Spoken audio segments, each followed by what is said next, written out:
Hello, and welcome to the launch day of Harmony, my latest book. My name is Helen Garraway, and I am the award-winning author of the Sentinel Epic Fantasy Sentinel series, and also the USA best-selling author of the Psalmist series. And now, today, I'm also the author of my first dystopian fantasy book, Harmony. So thank you so much for joining me today. And if you're watching this at a later date, thank you for your interest in my books and coming to listen to the first chapter of Harmony, which is what we're going to read today. So I will do the book reading, and then we will announce the winner of the International Book Giveaway, which was for one winner for a signed copy, either of Harmony or, if you prefer, one of my back catalogue, whichever paperback you prefer. But there's one winner, and you can choose the book that you would like to receive. So then, moving on. So, Harmony releases today, April 1st. It's a dystopian science fantasy, or if you're Amazon, it's a science fiction. Dystopian only seems to live in science fiction categories, not in fantasy, but I am a fantasy author, so there is an immersive world that you're going to get immersed in, of course. But there is a touch of the future about it. You've got the mix of the world that's ruined, and also those who have all the technology and access to all the luxury and the good things. So it's that balance is out of kilter, and it's how do you rebalance something that is so unfair. And so we enter Harmony. So let me start off in chapter 1, and this is the paperback that I'm reading from, and it's got these lovely shaded chapter headings, which I think is so dramatic, and it gives you that shadowy effect. It's so good. I'm really thrilled with that. So if you get your paperback, you'll get the shadowed headings as well. So this is chapter 1, and we're out in the sectors. So this is sector 45, where there is a processor unit that manages the power and manages the area and controls the people, and it's getting into trouble. So we shall see how we get on. So chapter 1. What is the point of life on Harmony? Annie muttered, ignoring the curling plume of misty breath trailing on the evening air. A frost was already descending, icing the wooden buildings with glittery wrapper, as if it could disguise the destitution within. All she ever did was wash, starve, and sleep. Her shift at the laundry always finished late, and she never got paid extra. The thought of washing one more piece of clothing ever made her grit her teeth in frustration. There had to be more to life than this constant drudgery, not that she dared to ever speak that thought aloud. Annie was running late again. Mind racing, she hurried home as she tried to figure out how she could fit in going down to the creek before curfew sounded to, yes, wash more clothes, but their own for once. When she reached the unit she lived in with her parents and twin brother, she changed into her brother's old trousers and shirt, the material catching on her chapped skin. Her brother's clothes always lasted longer, as he got a clothing allowance from Comptech. Even late as she was, no one was home. The hearth was dead, no fire warming the chill air, no dinner cooking, not that there was anything to cook. She wondered where her mother could be, and then shrugged the thought away. She didn't have time to linger if she wanted to get her washing done. All day she had scrubbed other people's clothes, and the little time she had away from the tubs, she would do more. Bundling up her washing, she shoved a tiny piece of soap rind into her pocket. She had managed to salvage it on the first day of that week's shift. After slipping out of the housing unit and scurrying down the alley that ran between the two lines of terraced houses backing onto each other, she hopped over the rubbish and the putrid remains littering the ground, skirted the edge of the quadrant, and then veered off into the denuded tree line. Only the stunted grey trunks of the once vibrant trees remained, standing in straggling lines like grave markers. Annie slid down the bank, catching the bole of a tree at the bottom to stop herself from falling into the water. She scowled at the meagre stream, now ice-rimmed along the edges. The water level was down again. Soon there would be hardly a trickle, and what was left would freeze solid. Wasn't it time winter released its grip on the sectors? Wishing for warmer breezes, or heat of any sort, come to that, Annie checked to make sure that she was alone. She stripped and washed herself as best she could with the tiny piece of soap. Once clean, she shrugged her brother's clothes back on over damp skin. As she soaked her hands in the clear water for a moment, she wished. She didn't know what she wished, only that life was better, that there was more to life than this daily drudge. Her brother's frustrations suddenly made more sense. Time was passing. Scrubbing the clothes on the rocks, she wrung them out as much as possible before stretching them back out. Once she smoothed out most of the creases, she folded them over and climbed back up to the bank. The jingle of harnesses made her shrink back. Many horses were approaching, and nothing good ever happened when horses arrived in the quadrant. Annie slid back down the gully and hid among the tangled moss-covered tree roots. At least her clothes blended in with the mud. If she had been in her work shift, she would have stood out like a beacon. She tucked her clean washing inside her shirt and listened. A sharp voice barked a command, and Annie's heart sank. They wanted access to the water. A whole troop of defenders were stopping on the path above her. What were they doing here? What could possibly bring defenders to the 45th sector? A stocky man, dressed in khaki uniform with many canteens strapped crossways over his shoulders, slithered past Annie, so close she could have reached out and touched him. She hid her face and tried to disappear. Please don't see me, please don't see me, she chanted over and over, gripping the tree roots tight with trembling fingers. The horses shifted restlessly on the road above her. The clinking of their bridles was soft and surprisingly soothing in the evening air. Relaxing a little, she listened to the desultory conversation above her. The speakers didn't sound particularly pleased to be here either. We should have taken the coastal route, a harsh voice said. At least the view would have been pleasing. The responding voice was deep and calm. But we would have been on another 3 days on the road. Let's get this over with. I want to return to main corps. Got a girl waiting there, have you? Might have known a gallant would have them on tap. Lucky bastard. I wouldn't touch any of this lot. Infested, all of them. They don't have much choice, now do they? And from what we can see here, I would think one of the nodes has failed. No doubt Comtech is overcompensating and draining the life from this place. Come on now, Kiefer. You wouldn't have thought Harmony would be more accommodating, wouldn't you? Isn't that what the original brochure said? Welcome to a world of harmony, where nature meets technology and flourishes, accommodating all requirements. Ha! The deep voice snorted as the horses shifted impatiently. I expect the definition of harmony over 1,000 years ago was a little different to what we have today. True, very true. Where is that man? Is he boring for water? Hey, Jeffers, get a move on, the harsh voice shouted down the bank. Coming, sir, Jeffers responded from almost on top of Annie. The man hesitated and then continued to clamber up the bank. Annie froze as a low-voiced conversation murmured above her. She only made out the really before the deep voice, Kiefer, Annie labelled it, said, Enough. We don't have time for this. We're already behind schedule, and one drab is not cause enough to delay us further. Come on. A bit of sport, Kiefer. A rabbit chase, the harsh voice said, rising with a touch of excitement. You can volunteer for the next clearance run if that's what you want. You'll break your horse's shins in this tangle of roots. Onwards. Let's get this check done and leave. We're going to have to stop for the night in this godforsaken place as it is. Annie breathed a sigh of relief as the column finally moved on. Climbing up the bank, she peered around a tree trunk.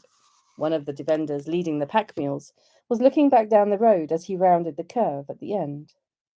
Annie ought to let them get far ahead, but she was running out of time. Curfew would be sounding soon. She hurried down the trail towards the housing quadrant. As she reached the curve, she saw a pile of horse droppings on the road. She searched for something to carry them in. Dried, they would burn well. Not seeing anything of use, she scooped them up in her hands. The droppings were still warm and smelt, funnily enough, sort of clean. The fresh smell of shit, strong enough to clear your lungs and rarely experienced in the quadrant. Defenders could be useful for something after all. Why were they in the sector? And what was the check for? Defenders usually protected cities like main corps and the subcorps installations, patrolling for rule breakers, hackers and the like, restoring order and maintaining the peace. Not that there were any hackers anymore. Only the controllers had access to the net, and that was protected by more defenders. The world was in its current state because hackers had destroyed the foundation on which Harmony was supposed to run. They'd corrupted the programs that supported the colonization of the planet, undermining the very principles the original settlers had signed up for, leaving a system that had degraded over time and was just about spent.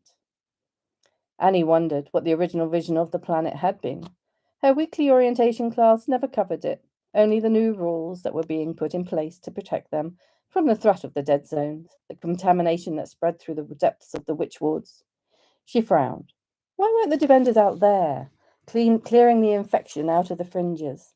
That would be a better way to protect the city. There was no sign of the defenders as she approached the quadrant. No doubt she would be ensconced in the No doubt they would be ensconced in the hospitality of Comptech.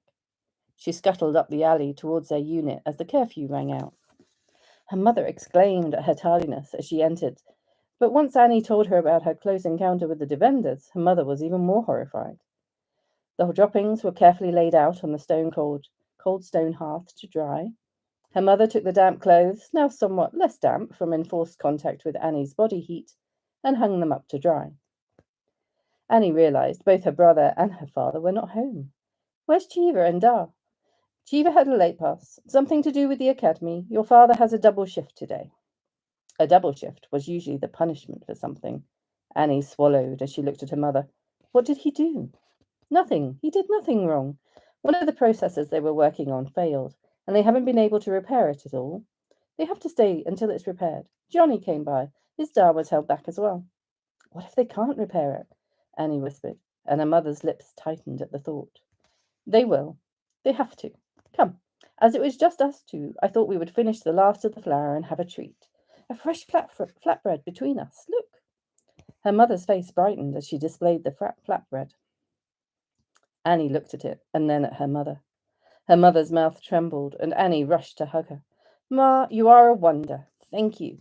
You take the first bite. After all, you baked it. No, we both take the first bite. Her mother tore the bread in half and smiled at her daughter. One day, she said, one day we will be able to make fresh bread every day. Of course.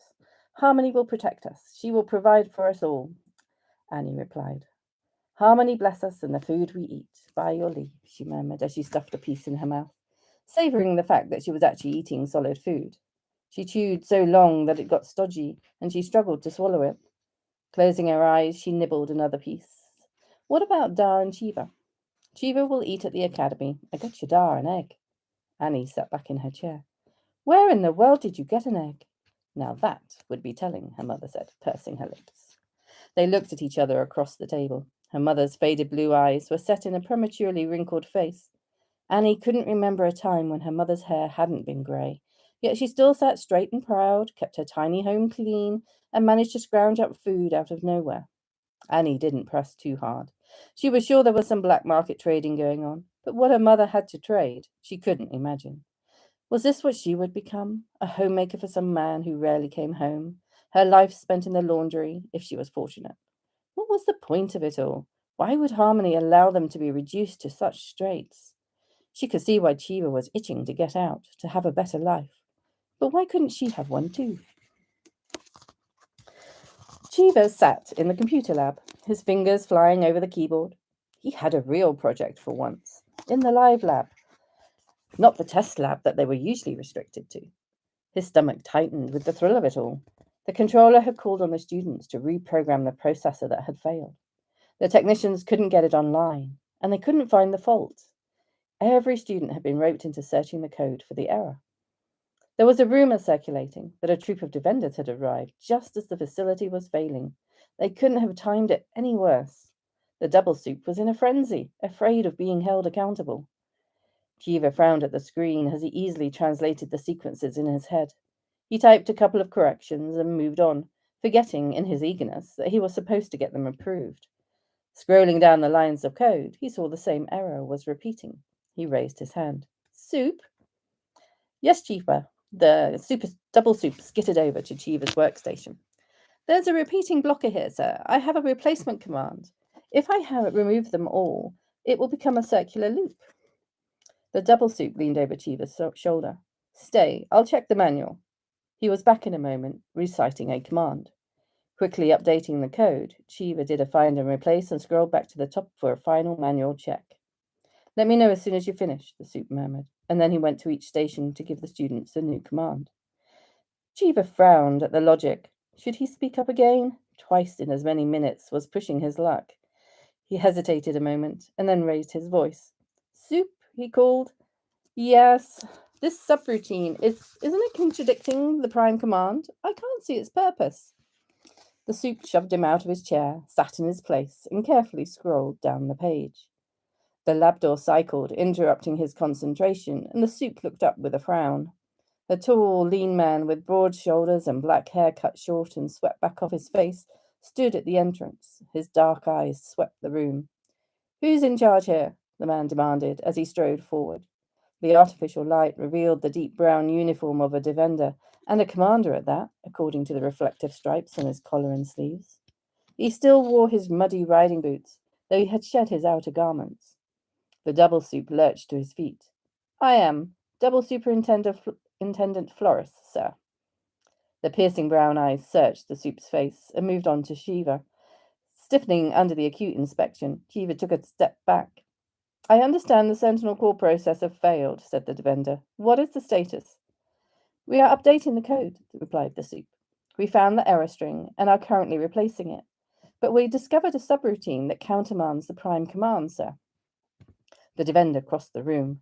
Let me see it, he commanded, ignoring the gaping students watching him. He leaned over the console, and the soup stumbled as he hurried to get out of the way. A slender finger tapped a key, and the screen scrolled. The defender looked up and stared at Chiva. As Chiva fidgeted under the man's gaze, he realized that the defender wasn't actually looking at him. He was thinking, with a slight cleft between his brows. He had an intelligent-looking face, straight nose, firm mouth, and chin. His gaze saw right through Chiva. This man would not tolerate stupidity. The man straightened. What security clearance does this facility have? Centaur +2, sir, said the soup, though the controller has beta clearance. The man sighed and bent to press two keys together with a third keystroke, and all the screens went blank. Clear the room. This facility is in lockdown. What? The soup's face paled. Lockdown. Everyone out. Take me to the controller now. The soup hurried to lead the way out of the lab. As the students milled about in the hallway, the defender placed his hand on the door monitor and tapped a sequence. This was followed by an audible thud of the lock sliding home. The defender indicated for the soup to go ahead of him, and the man, visibly sweating, led him down the corridor. Cheever looked at his classmates.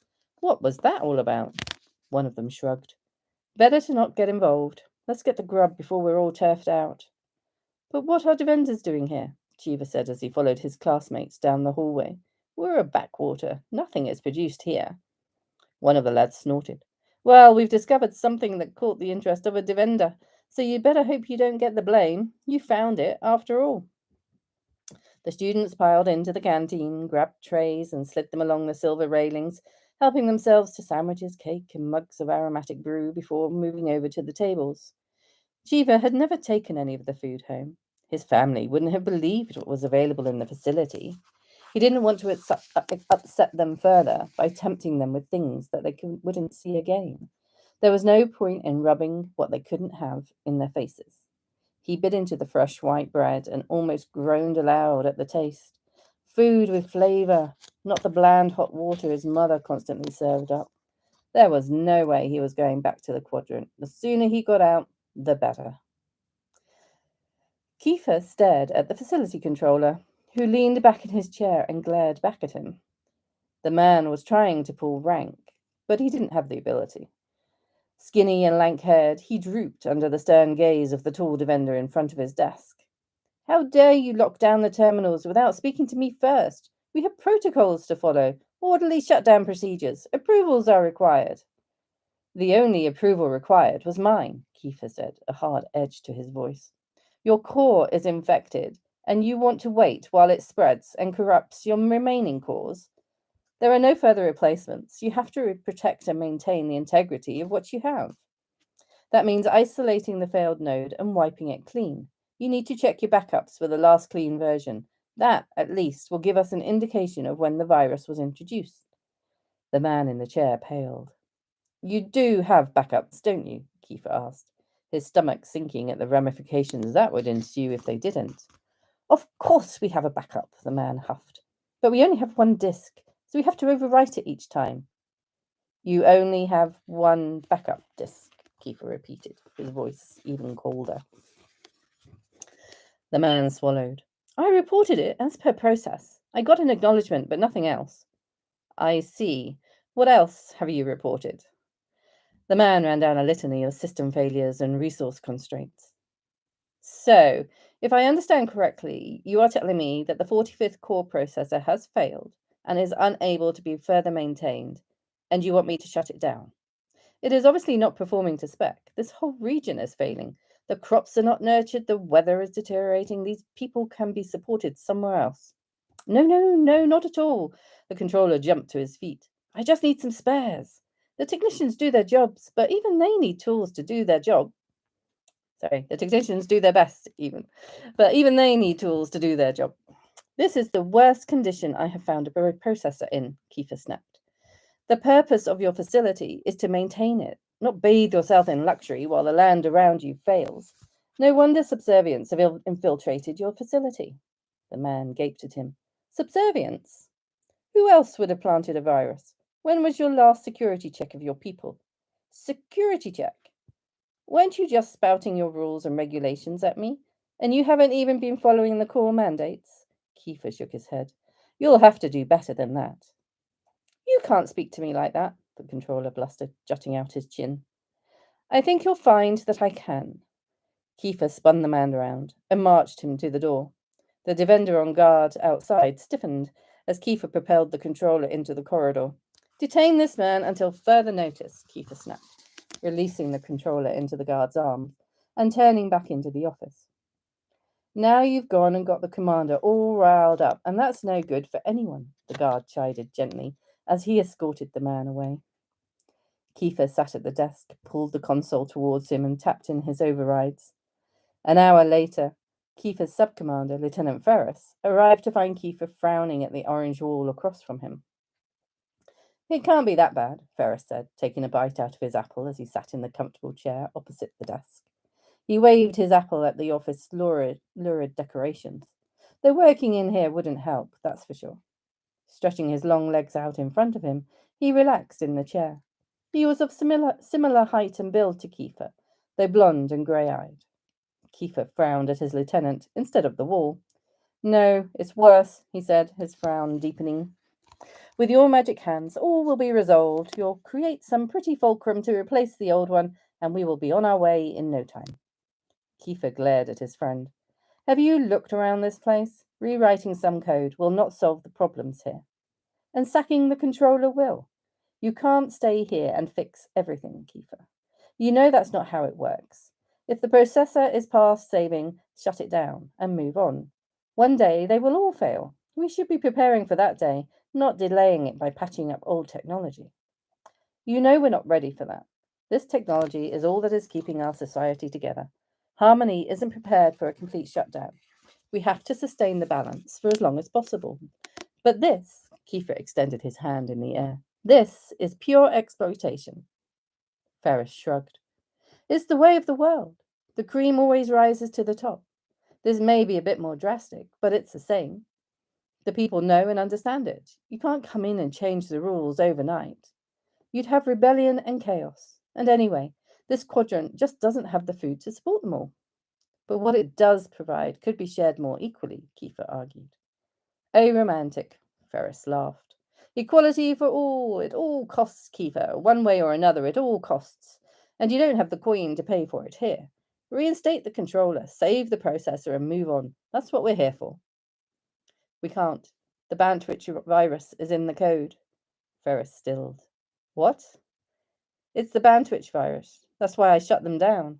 We need to make sure all the nodes are clean before we can restart. And then we need to find out who put it in there.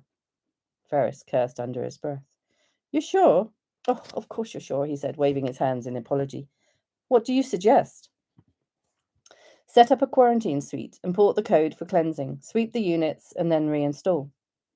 That will take weeks, Ferris gasped, his face paling. Even with your super-duper memory banks cutting the processing time. Then we'd better get started, hadn't we? Kiefer said, already pulling the images of the processes and schematics he needed to the front of his mind. Having a photographic memory certainly helped cut down the research time. All he needed was to see an image or a document once, and it was ingrained in his memory. I'll manage the cleansing, you get the security detail. Find the personnel files and check everyone's background. See who has access to what, and then double check. We need to find the breach before we leave. Make sure you include all the maintenance crews. I mean everyone. Ferris groaned as he rose to his feet. Yes, sir, he said as he facetiously saluted, and then he exited the room, leaving Kiefer frowning at the wall. Kiefer sighed. Then he sat back and began furiously typing on the console, searching for schematics, maintenance reports, core logs, for anything that would help him save this sector. And that was the first chapter of Harmony. My new, he says, trying to find, oh, there he is, my new dystopian science fantasy book, which I first actually wrote in 2020. I had just written and got the idea, but then I put it to one side because I was busy finishing off the Sentinel series and had started the Soul Mist series, and Soul Breather had a external deadline that I had to meet. So I put the idea of Harmony to one side, and only when I had time away from the other books that I then revisited it and occasionally edited it here and there until it was finally ready. And I thought, well, it's done. Why not publish it? So here we are. We are releasing it, which is a standalone novel. So it's a one and done. So you get to read the whole story in one go, which is really nice. So I'm really pleased to be releasing it today. So thank you so much for joining me and listening to me read the first chapter. The next thing we need to do before we wrap up is to announce the winner of my international book giveaway. So obviously, if you entered the Goodreads giveaway, congratulations. If you won one of the 100 ebook copies, which you should all have had downloaded into your ebook reader or e-reader today. So congratulations if you won one of those copies.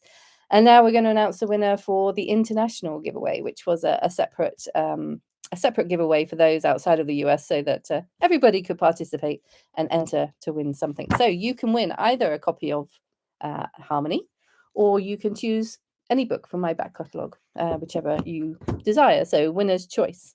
And if I just go to the other page, the winner is, drumroll, is Michelle. The first part of your email is M4124. Congratulations. I will drop you an email, let you know you're a winner if you're not on today, and you can let me know which book you would like to have signed and shipped to your door. So thank you so much for joining me. I have a glass of bubblies here to raise to say, yay, congratulations to launching Harmony, and I hope you enjoy reading my latest book. Thank you for joining me. Take care. Bye.